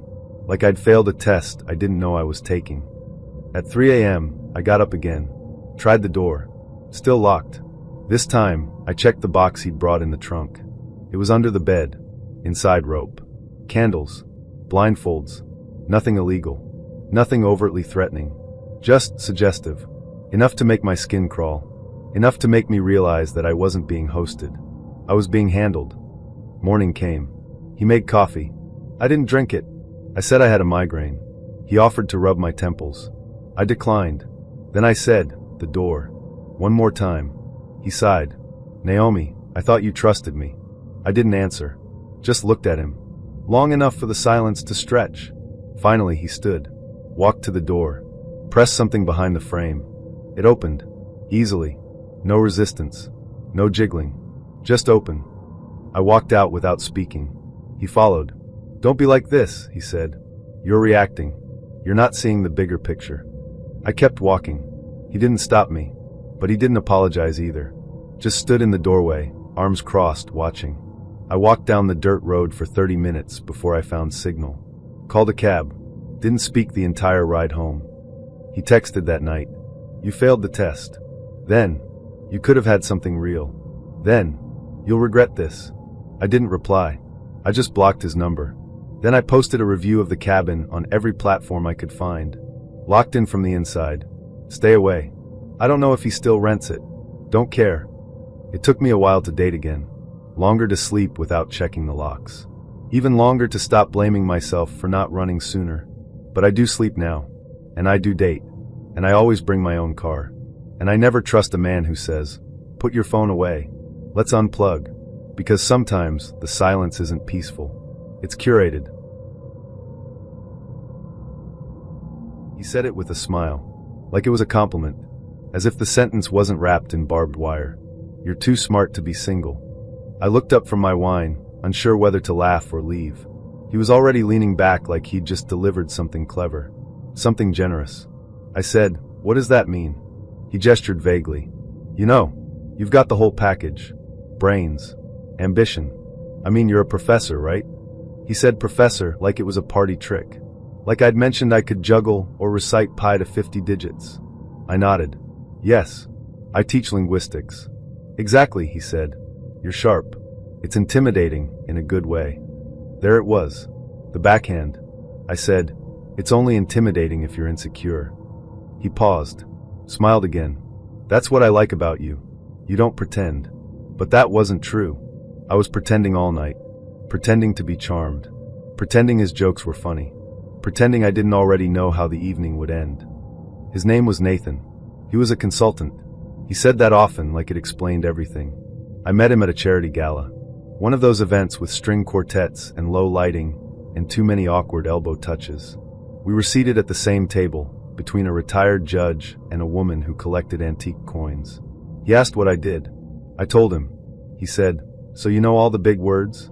I said, "I know the useful ones." He laughed and told me he liked articulate women. I should have left then, but I'm curious by nature. And curiosity is how I've learned almost everything, especially about men. We went on 3 dates before the shift began. Subtle at first.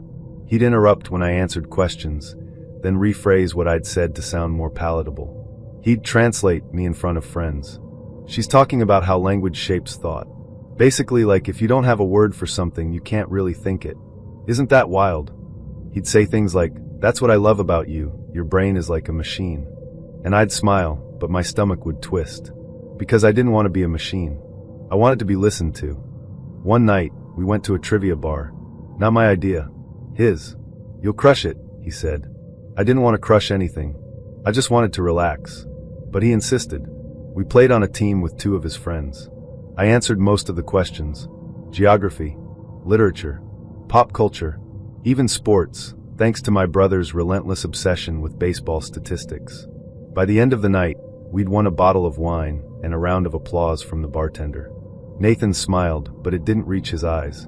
In the car, he said, "You didn't leave much room for anyone else to shine." I looked at him. "You asked me to play." "Yeah, but next time you could let someone else answer a few." "You mean you?" He didn't respond. Just turned up the radio. He started calling me professor in bed. At first, I thought it was a kink. Then I realized it was a performance. He wanted to be the man who could handle me, the one who could keep up. But it always came with a challenge. He once said, "I bet I can make you forget all your theories." I said, "Why would I want to?" One morning, I woke up to a note by the coffee machine. Had to run to a client meeting. Made you a smoothie. Don't work too hard, Brainiac. I stared at the word. Brainiac. It hung in the air like a mosquito. I poured the smoothie down the sink. The last straw came during dinner with my department chair. Nathan had insisted on coming. Said he wanted to see my world. Halfway through the meal, he started explaining my dissertation. Incorrectly. He said, "What Liana's work shows is that language, well, it's kind of like code. And if you crack the code, you can manipulate people's beliefs." I opened my mouth. He kept talking. And that's why she's so valuable. She gets into the psychology of it. Like persuasion, rhetoric, all that stuff. My chair looked at me. I smiled tightly. Actually, my research focuses on the relationship between syntax and memory retention. It's not about manipulation. It's about cognitive load. Nathan chuckled. Same difference. I said nothing. But I was done. That night, he asked what was wrong. I said, "You don't listen." He said, "That's not fair." I said, "Neither is rewriting my work to sound like a TED Talk." He said, "I'm just trying to help you be more relatable." I said, "Relatable to who?" He said, "To people who don't live in academia." I said, "I don't need a translator. I need a partner." He didn't like that. He said, "You're being impossible." I said, "I'm being clear." The next morning, I left the necklace he'd given me on the windowsill. It wasn't gold. It was silver, shaped like a lowercase g. I asked once what the G was for. He said, "Genius." I thought it was sweet at the time. Now I know it was a trophy. He texted a week later, "You'll regret walking away from someone who sees your potential." I didn't reply, because I don't need to be seen as potential. I'm already the thing. I met him at a panel discussion titled Gendered Spaces in Modern Urbanism. The kind of event where everyone's wearing earth tones, and someone inevitably says decolonize without irony. He stood during the Q&A, asked a question about the intersection of feminist architecture and emotional labor, and used the word hegemony twice, once correctly. Afterward, he found me by the coffee urn and said, "You asked the best question on stage." I said, "Thanks. I didn't ask one." He laughed. "Exactly. You let it breathe." I should have known. His name was Theo. He was tall, wore round glasses, and had a canvas messenger bag filled with books by women authors, strategically visible. I saw bell hooks peeking out like a calling card. He asked for my number because he was curating a dinner for thoughtful people. I said I wasn't sure I counted. He said, "You absolutely do. Feminist men need sharp women around them. Keeps us honest." I gave him my number. Not because I was charmed, because I was curious. We met for coffee before the dinner. He ordered a turmeric latte with oat milk, but specified not too foamy. Then he launched into a monologue about masculinity. Not toxic masculinity. That term's tired, he said. I prefer inherited dominant structures. He told me he journaled every morning about unlearning. He said, "It's hard, you know, being raised to interrupt, to take space. I'm actively working on it." He interrupted me 3 times in that sentence. I pointed it out. He smiled sheepishly. "See? Exactly. That's why I need women like you in my orbit. Orbit, not life. Not friendship. Orbit." I took a sip of my very foamy coffee and nodded. At the dinner, it was exactly what I expected. A curated table of women doing invisible labor. One brought homemade sourdough. Another arranged the flowers. A third had printed name cards in calligraphy. Theo welcomed us with a toast. To the women who hold the world together. He didn't cook. Didn't pour wine. Just held the room like he was hosting a salon in 1863. When I tried to speak about my work, designing accessible public spaces, he cut in. Said, "That's fascinating. Actually, that reminds me of this essay I read in N+1. And off he went. 45 minutes later, I knew his thoughts on pedestrian flow, Jane Jacobs, and why his ex-girlfriend didn't understand what he was trying to build. I didn't know the name of the woman sitting next to me. After dinner, he walked me to my car. Said, "You have such a grounding energy. It's rare." I said, "You didn't ask me a single question." He blinked. I didn't. "No. I thought we were vibing.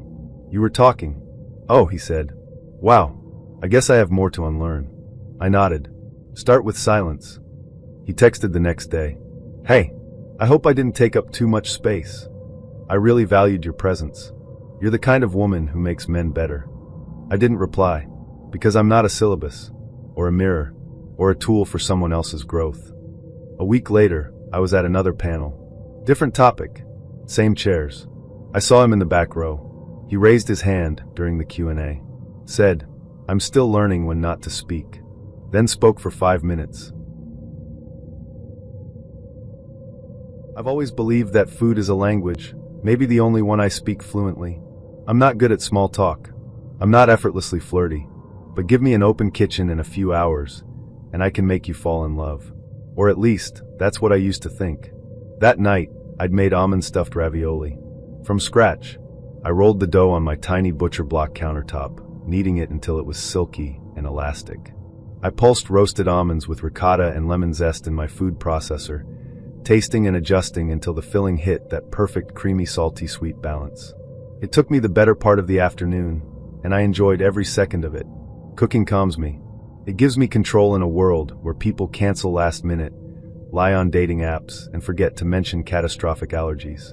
I met Liam Brack on an app that tried too hard to be wholesome. His profile photo was a little blurry. He said it was taken on a hike, which I assumed was code for, "I haven't updated my pictures since 2017. But his smile was disarming, and his messages were warm. He said things like, "I'm low maintenance, and I'm just looking for someone real." That last one got me. I'd had enough of curated, filtered, performative. I wanted someone real too. When I suggested we skip the overpriced wine bar and do dinner at mine, he didn't hesitate. That sounds perfect, he said. I'll bring the wine. You pick the music. I did both. The playlist was mostly Chet Baker and some moody French jazz. The wine glasses were mismatched. One had a chip I turned toward myself so he wouldn't see.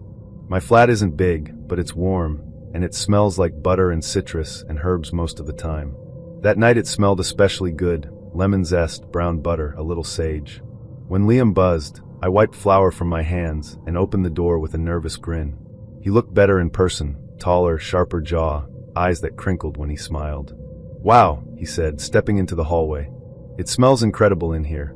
Like a restaurant, but better. I laughed. Welcome to Chez Isabelle. We only have one table and an extremely stressed chef. He handed me a bottle of red Malbec, decent label, not too cheap. I hope this works. It'll breathe in the corner while we eat, I said, and he smiled like I'd just cast a spell. We sat at my kitchen table, which doubles as my prep station.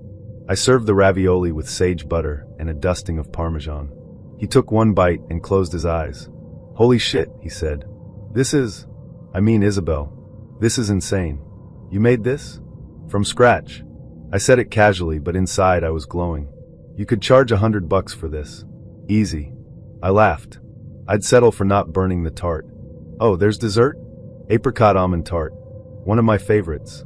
He groaned happily and took another bite. I'm in heaven. We talked while we ate. He told me about his job in digital marketing, his dog named Baxter, how he once tried to make his own sourdough and created something between a brick and a biological hazard. He was funny, self-deprecating, and seemed genuinely interested in me, not just the food. At one point, I asked the question I always ask. You sure you don't have any allergies? I'd asked it over text too, but I like to double check. People forget things. Or lie. He shook his head. Nope. I'll eat anything. I'm easy. That phrase. I'd remember it later. I'll eat anything. After dinner, I sliced the tart. The crust was perfectly golden, the fruit still soft, and the almond frangipane slightly caramelized at the edges. I dusted the top with powdered sugar and a tiny sprinkle of ground almond. Presentation matters. He took a bite and sighed dramatically. Okay, now I'm in love, he said. This is the best thing I've eaten in my entire life. I smiled. I get shy around compliments, especially about food. I don't know why. Maybe because it's the only thing I truly put myself into. We were halfway through dessert when he went quiet. I noticed him touch his throat. Once. Then again. You okay? I asked. He swallowed, winced. Yeah, I think so. Just scratchy. He stood up, a little unsteady. His face had lost its color. Wait, he said. Did that have tree nuts? I froze. Yes, I said slowly. Almond. In the ravioli and the tart. You said you didn't have any allergies. His eyes widened. Shit. I started to move toward him, but he pulled something out of his coat pocket. A small, sleek device with an orange cap. An EpiPen. I don't like to make a fuss, he said, and then jabbed it into his thigh. I was already on the phone with emergency services, heart pounding. I gave them my address, told them what happened, tried to keep my voice calm while Liam sat back down, breathing heavily, one hand still on his throat. He wasn't panicking, not outwardly, but I could see the fear in his eyes. His lips were swelling. He was sweating. His whole body looked like it wanted to crawl out of itself. The paramedics arrived in under 10 minutes. They spoke to him, checked his pulse, asked me what he'd eaten. I gave them a list, my voice flat, like I was reciting a recipe. They nodded. The EpiPen helped. Good instincts, one of them said. We're taking him in for observation. He gave me a weak thumbs up as they wheeled him out. And then, he was gone. I didn't cry, not then. I just stood in my kitchen, the smell of butter and almonds still thick in the air, and stared at the half-eaten tart. I'd almost killed someone. On a date. In my own flat. Because he didn't want to make a fuss. I didn't sleep. I sat on the couch, knees hugged to my chest, watching the candle burn down to a stub. I kept replaying it, every bite, every compliment, every red flag I'd ignored. Who brings an EpiPen on a date and doesn't mention they need it? Who says I'll eat anything when almonds could send them into anaphylactic shock? He texted me the next morning. Liam, alive. Back home. Thanks for acting fast. Seriously. Don't blame yourself. I was careless. I responded instantly. Me, I'm so sorry. I never would have served that if I'd known. He didn't reply. A week passed. Then two. No calls. No texts. I deleted his number, but not the thread. I kept rereading those few lines, trying to find some hidden meaning, some clue as to what he was thinking. And then 2 weeks later, I got a notification. New Yelp review. From Liam B.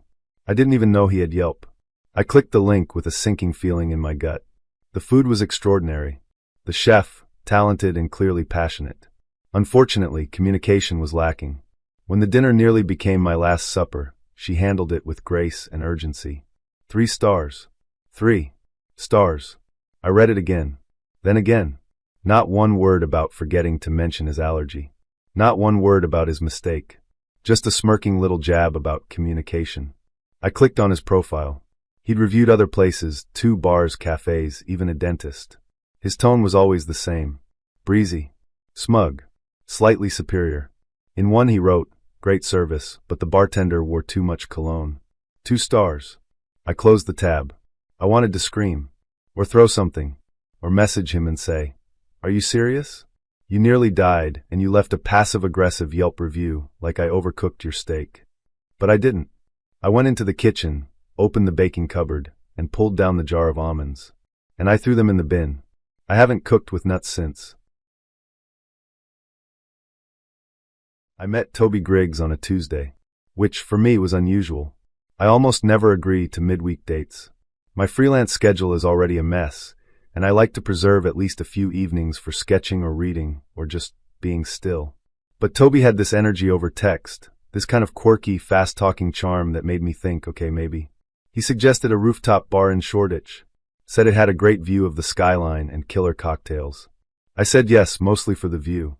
Also because he had a golden retriever in one of his profile pictures, and I'm not made of stone. The minute I saw him, I knew he was going to be exhausting.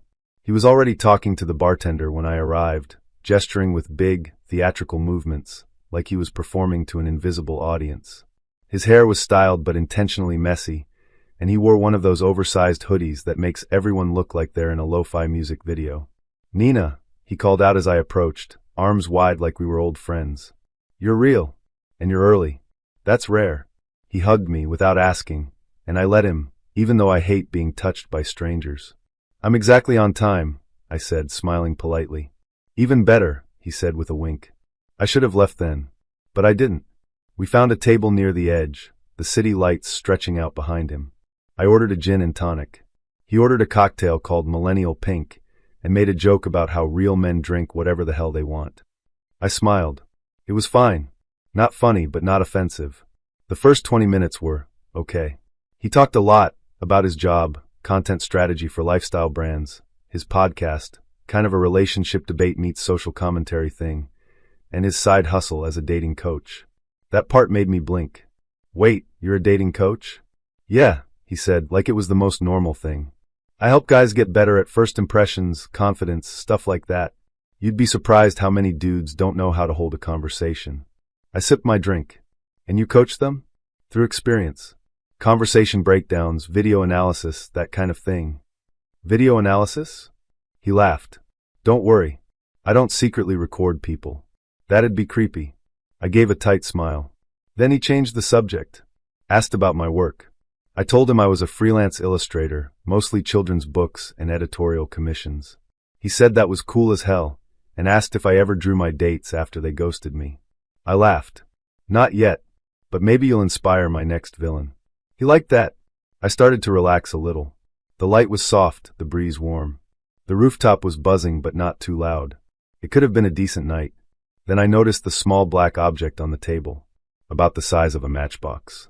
Sleek, with a tiny blinking light. "Is that a camera?" I asked. Toby grinned. "Yeah, it's for my TikTok series, Dating in Real Time. You've probably seen it." I stared at him. He sipped his drink, completely unbothered. "You're recording this?" He shrugged. "Not the whole thing. Just clips. For content. I mean, it's a public space, technically." "You didn't ask." "I don't need to," he said, still smiling. "Also, you look amazing. Like the light is doing incredible things for your cheekbones." I sat back in my chair. "Turn it off." He blinked, confused. "Why?" "You're killing it. Seriously, the comments are gonna love you." "You're streaming this right now?" No, it's just being recorded. I'll go through the footage later, edit it down. You won't look bad. Promise. I stood up. Nina, come on, he said, still half laughing. It's harmless. You're the best date I've had on camera. Do you know how rare that is? I didn't say anything. I just walked. I left my drink, my coat, everything. He messaged me twice that night. Toby. Hey, sorry if that freaked you out. I thought you'd be cool with it. You were so natural. Toby.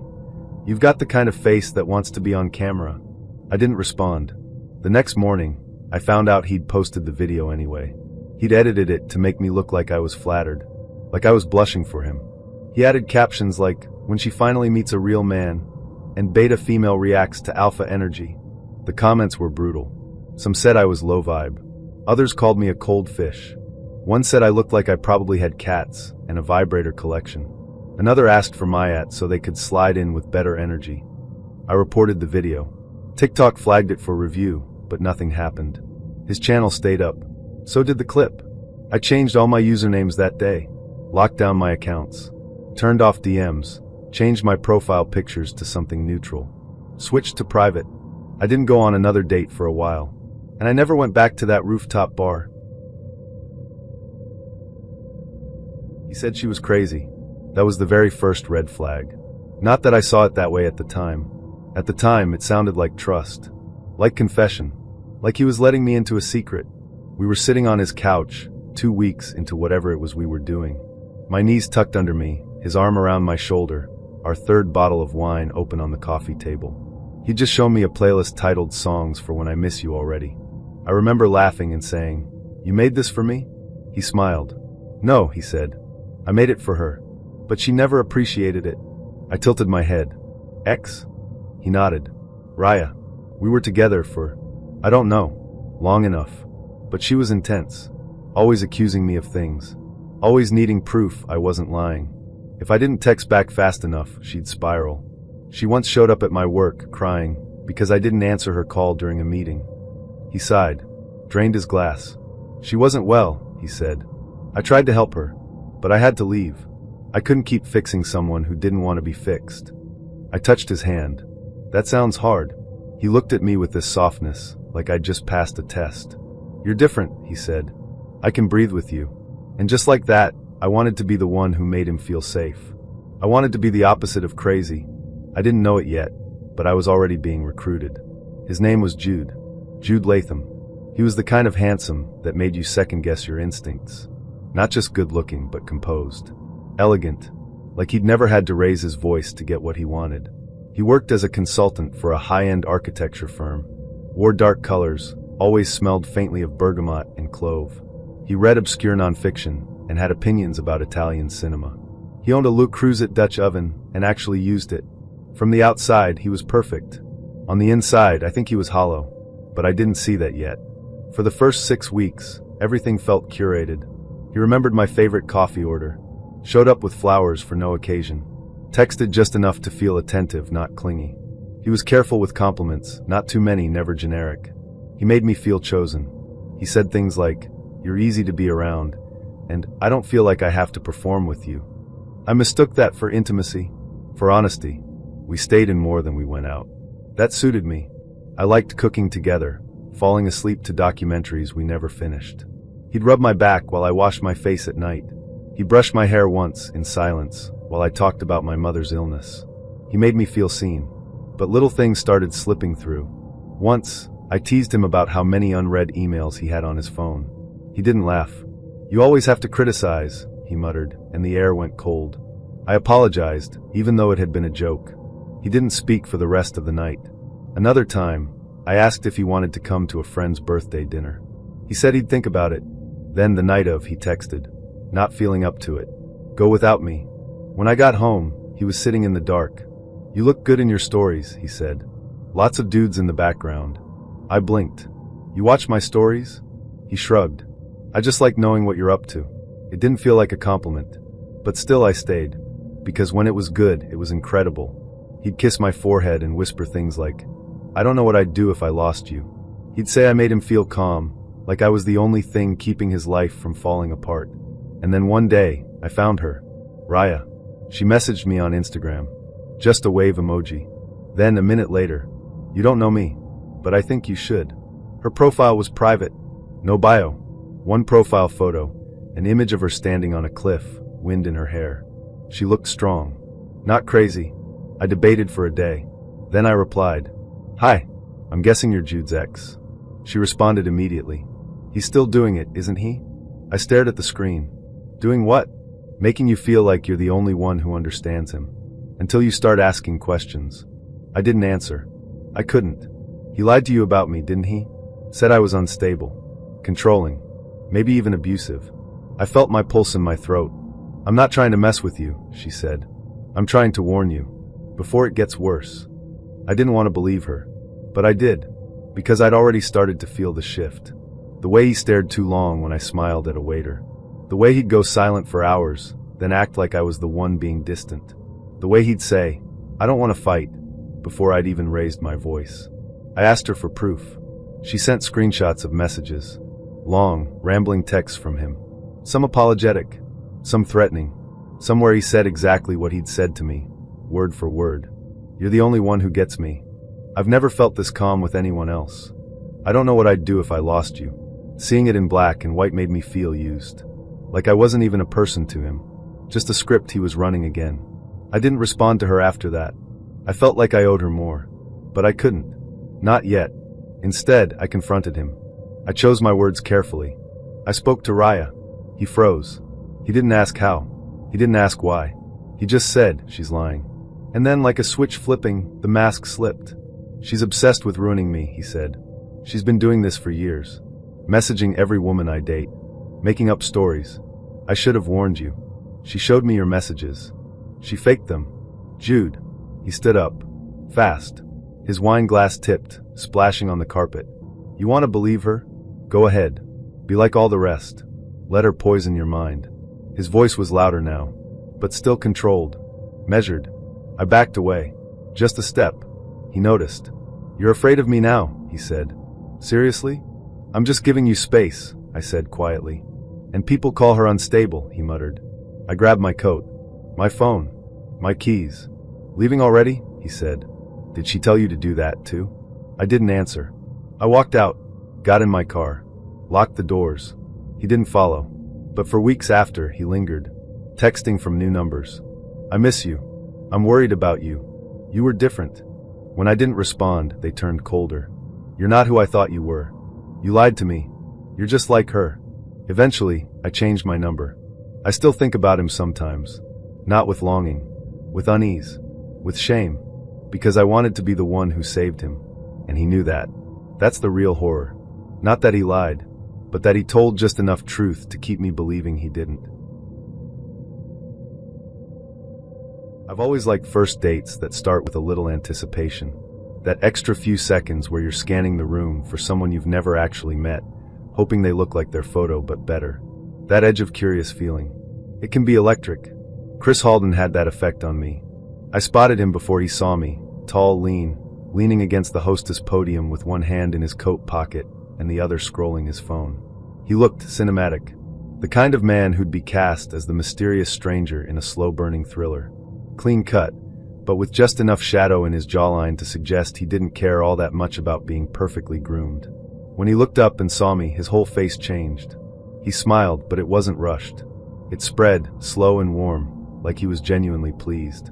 "Marina," he said, stepping forward and kissing my cheek with an easy confidence. "Even better in motion." "In motion?"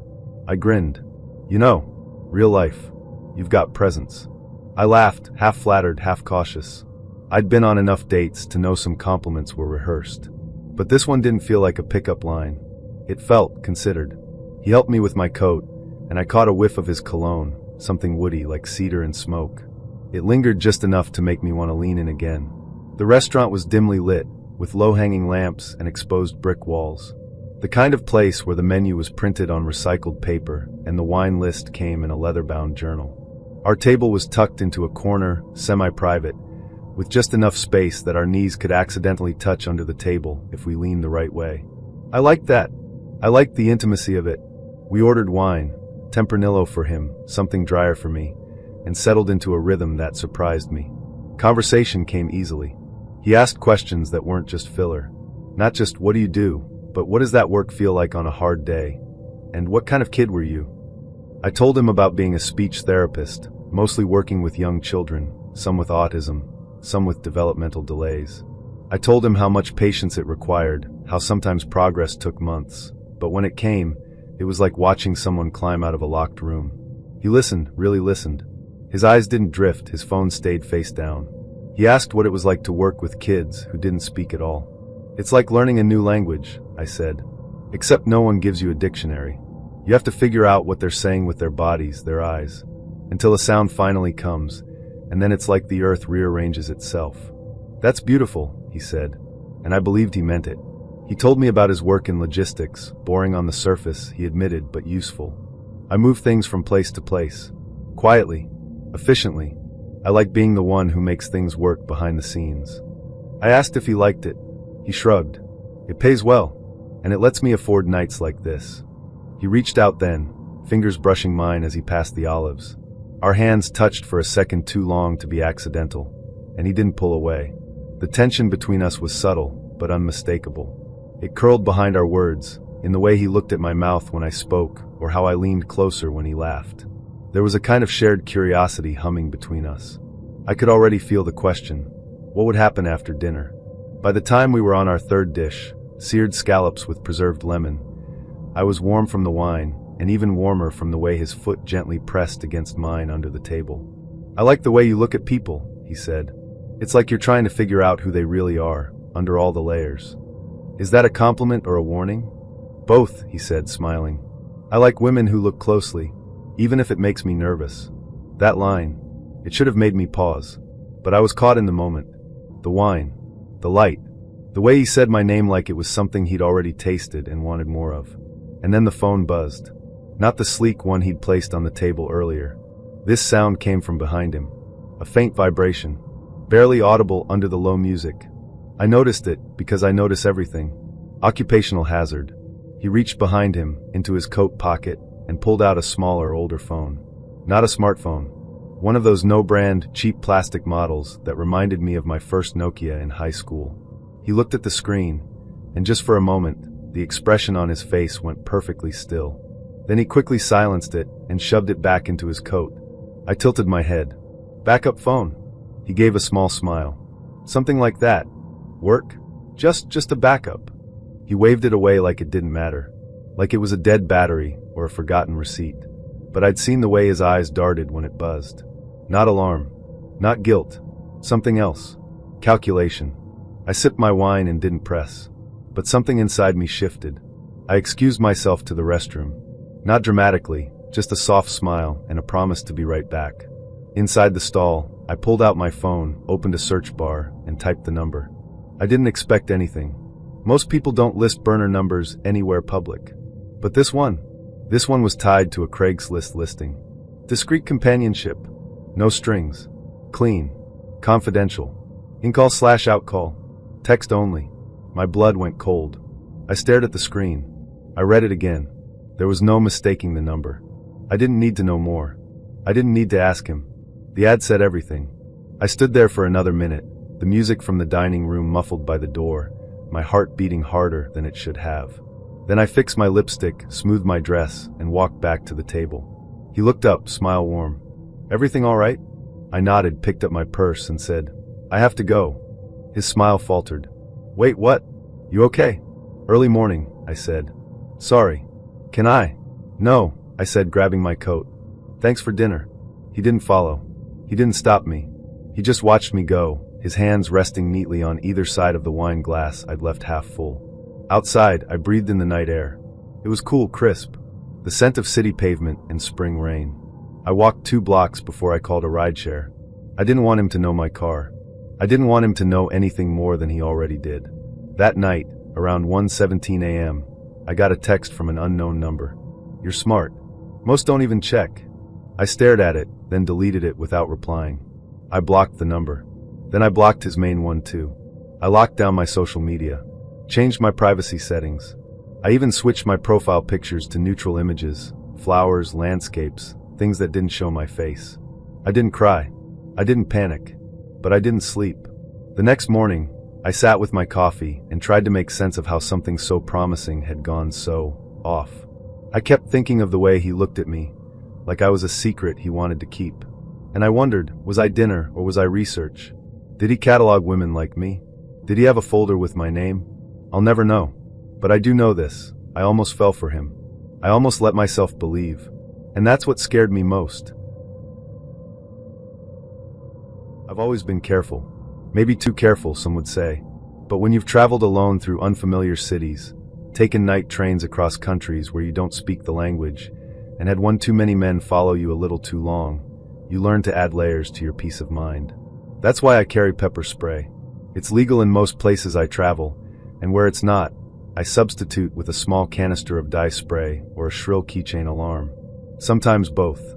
They hang from my keyring like charms, alongside a tiny Swiss Army knife and a whistle I've never had to use. I've never drawn the spray, not once.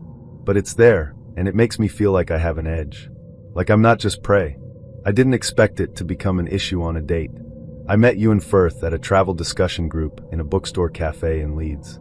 He was charming in the way solo travelers often are, well-read, warm-eyed, quick to share stories. He'd spent time volunteering with a conservation project in Madagascar, or at least that's what he said. I liked that he asked questions, not just about where I'd been but how I'd felt there. We exchanged numbers. He texted the next day. Coffee next week? I owe you a better story than the leech one. I said yes. We went to a small coffee shop tucked between two charity shops. He ordered a black Americano. I drank an oat milk latte. We talked for 2 hours, and I didn't feel the usual flicker of impatience or the sense that I was being auditioned. Want to walk a bit? He asked. We wandered through the city center.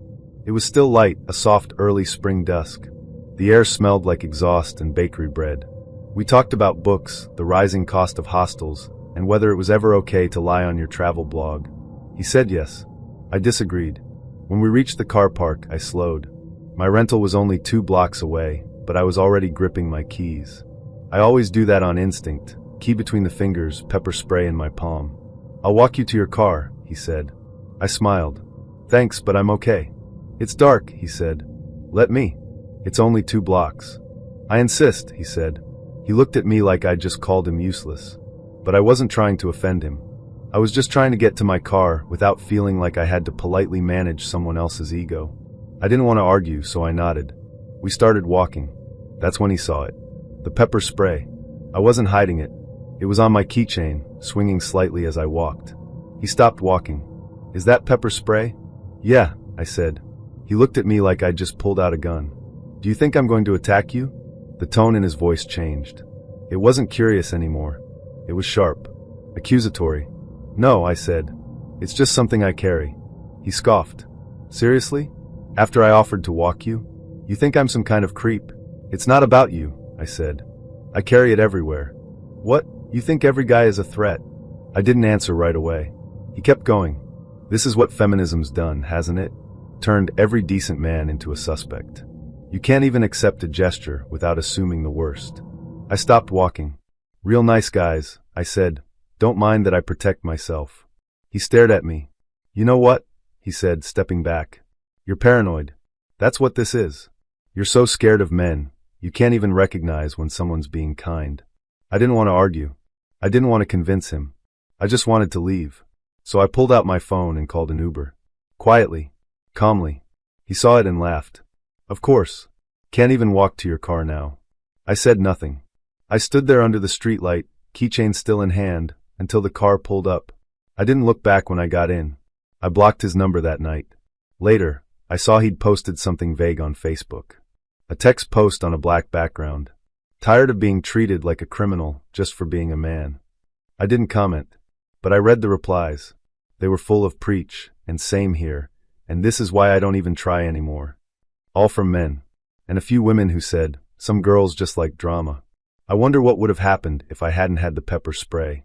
If I'd walked to my car without it. If I'd let him feel powerful instead of threatened. But that's not the world I live in. The world I live in says, walk briskly. Don't smile too much. Don't be rude, but don't be warm. Carry something sharp. Don't let them walk you to your car. I still carry the spray. And the whistle. And the knife. I still go on dates, too. But I ask different questions now. Like, how do you feel about women carrying protection? If a man flinches at that, I know more than I need to.